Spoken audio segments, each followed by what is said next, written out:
This will be a video of me cleaning up the 1924 Lithgow #1 Mark III. I do have a bunch of the parts in a tin that I'll be boiling and carting, and I'm going to start with the receiver and the barrel while that's boiling. So similar to another one of my videos, I'll be filming the whole process. I'll try to include a few chapters if you want to skip ahead. The process I'll be using to clean this is the least invasive that I can. I'll just be cleaning up the rifle, trying to preserve as much of the original finish as possible while removing all the dirt and grime that's on it, as well as addressing any rust spots. Take a look at the larger components first. You can see the receiver looks pretty good. I don't see any damage to it at this point.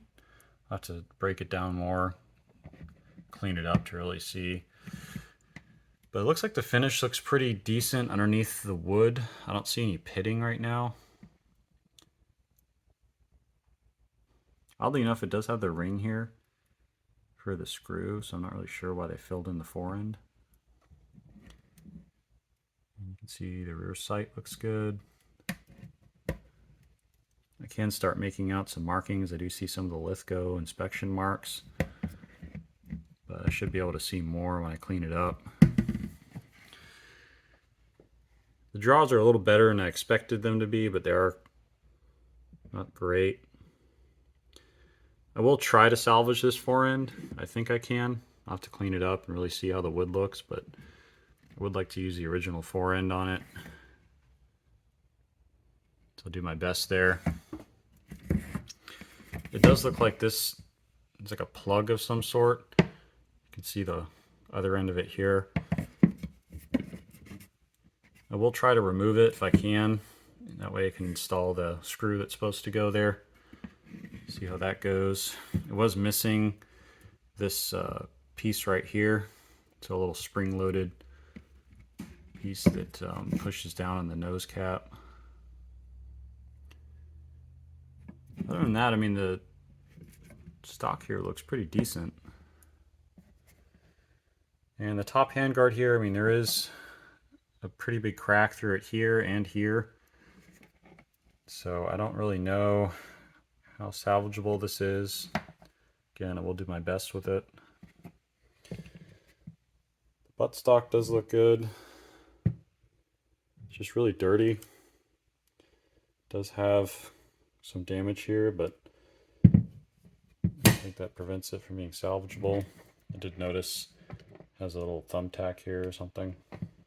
And then this looks pretty good. It does have a little crack here, but it's in a lot better shape than I expected. And again, I pulled this off of the barrel and then this off of underneath the middle band. Not really sure what that stuff is. I think it's tape, but I'm not touching it and it's going straight in the trash, so I'm not really worried about whatever that is.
I got a real quick cleaning done on this. You can see the markings starting to show.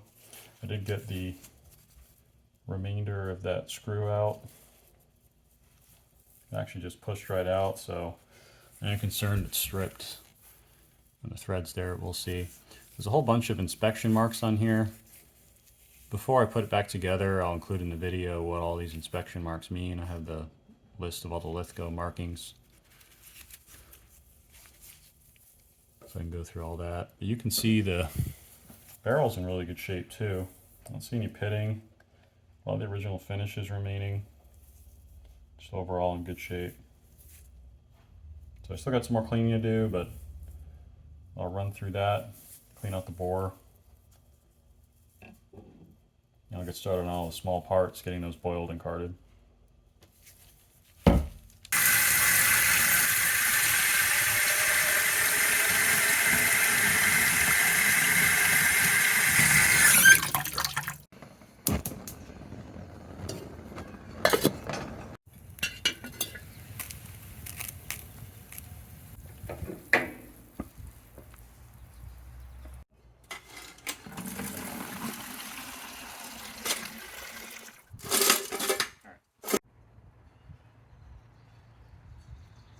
So I got all the larger pieces out of the pot. As you can see, I strained the pot using the lid into a bucket. That way, if any small parts do fall out of the pot, they'll go in the bucket where they can be retrieved. I would definitely recommend not pouring it into a sink. That would probably be a pretty bad idea unless you got like a really fine strainer. Let's look at the parts. I mean, they clean up pretty well when they boil. You can see they loosen up a lot of the crud on them. A lot of it's gone as well. So they clean up really well. So I'm going to go ahead and clean these up with some fine steel wool. Would like a carding wheel someday, but it's definitely on my to-do list. So I'll get started on these parts.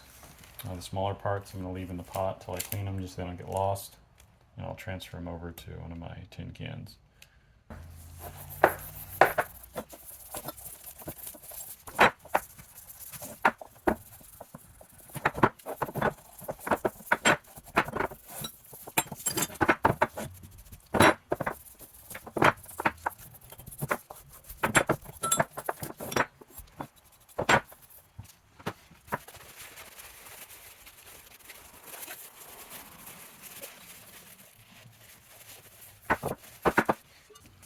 This is pretty dirty, so I didn't want to try to get the screw out.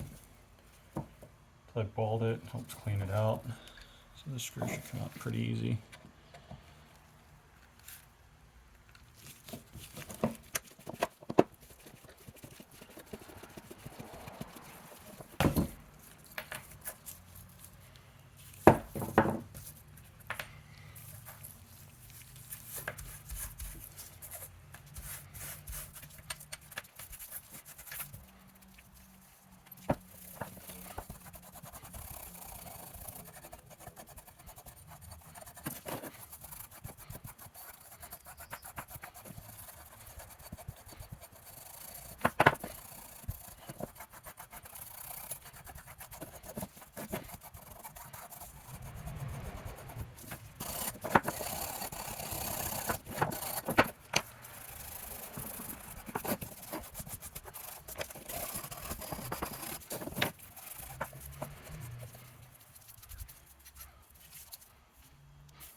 striker I'll likely replace. You can see the spin here.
I did something a little different than usual this time. I did try using Murphy's oil soap on the stock. It did help out a lot. This stock was completely filthy. So you can see it did get a lot of the dirt and everything out of it. I just used a sponge with some just water from the tap mixed with Murphy's oil soap. It really did help clean it out. So I'll be following it up with some boiled linseed oil. And see how that looks with the stock. I'll probably be reassembling it with the stock that it came with. However, I'll probably be installing a reproduction or new old stock Coachwood stock, or if I can find it, a Queensland Maple stock. I haven't been able to find any of those. I believe that there's a couple of repros out there, but they all ran out of the wood, including prestigious stocks. So I'll be looking for one of those. In the meantime, I will reassemble it with its original stock, but I would like to use either the Queensland Maple or the Coachwood stock. It'd be a bit more correct. I also figure that these draws are pretty rough. You can see I'm probably better off just fitting a new forend to it. The forend's not bad, but you can see pretty much all the wood's missing from here. So I'll go ahead and get some linseed oil on this, see how it looks.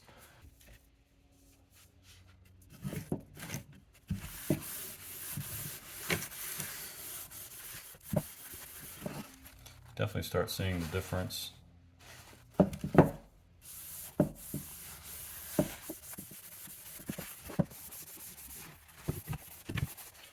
Right, here's another reason I'm going to probably replace the stock. That gouge is pretty bad. Probably be a little uncomfortable to shoot it with that right by my palm.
Inspecting some of the markings, you can see that Lithgow manufacturer marking looks a lot better now that I've cleaned it out.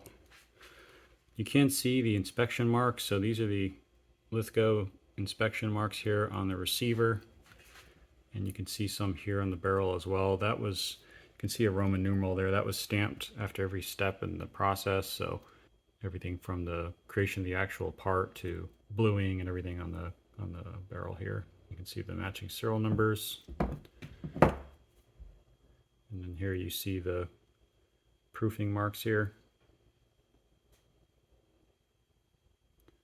It does look like that's a 25, so it looks like this barrel was installed 1925 on a 1924 receiver, so it's possible that that receiver was produced near the end of the year.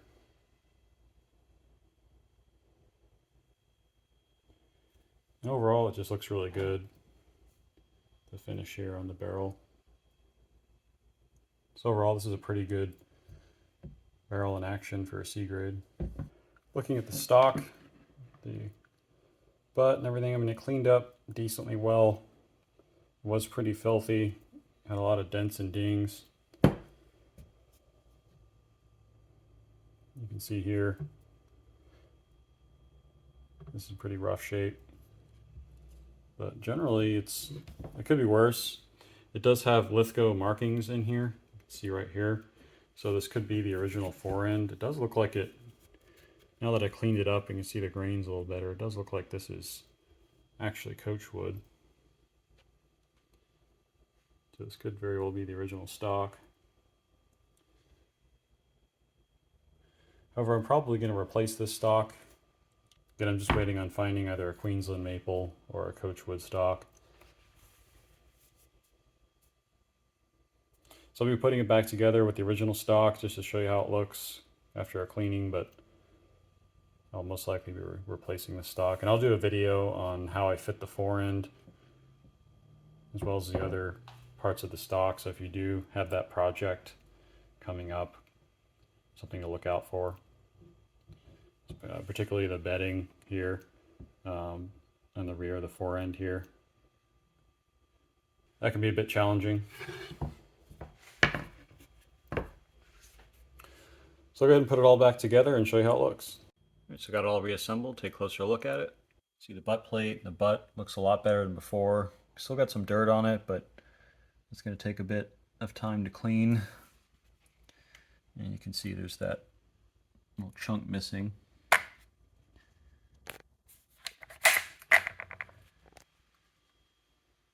See, that marking looks pretty good. 1924 date. And you can see the damage here to the fore end. Some chunks missing here.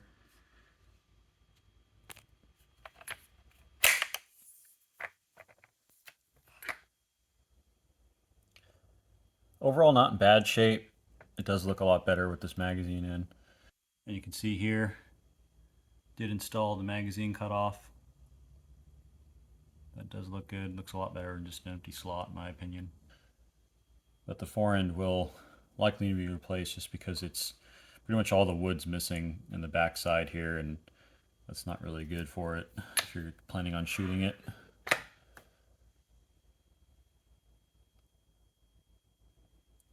This top handguard here is definitely salvageable.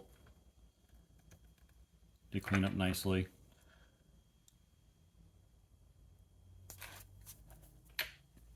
Moving down the rifle, looks pretty decent here. Really just this top handguard, you can see where they basically tried to repair it but gave up. It looked like that crack was just too much. Nose cap looks pretty decent. Does look like it got a little bit of wire wheeling, but not too bad. Let's go ahead and turn it over. Looking at the other side of the butt, looks pretty good.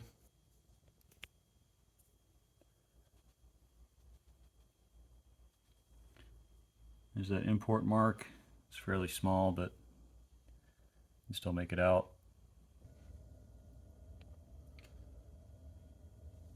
And moving down the rifle, you can see looks pretty good. I do think I will replace the stock on this just because even though the stock generally is in good shape, it is pretty messed up here in the back. It's missing a lot of wood and does have some chunks missing. And this is a good candidate for a new stock replacement since it has a really nice bore.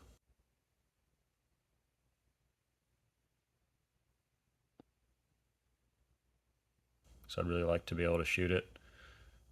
So overall, I'm pretty happy with the C grade purchase. I mean, it was only $199, and I did want to show you what I got for $199. That's why I put it back together with all the original wood. So overall, this was definitely a good deal. If you're thinking about getting a C grade, I think it's worth the risk. Worst case scenario, get a pretty good parts rifle. They're going for just a little bit more than the drill purpose rifles are going for, and the barrel and receiver haven't been pinned. So I think it's definitely a good deal to go for. The magazine will be a little steep to find these days, but Royal Tiger is offering magazines as well. So that might be a good option to go with when you get one of these C grades. So I hope you enjoyed this video. I really enjoyed cleaning up this Lithgow. Lithgows are one of my favorite Enfield manufacturers, so it's always a pleasure to get one of those.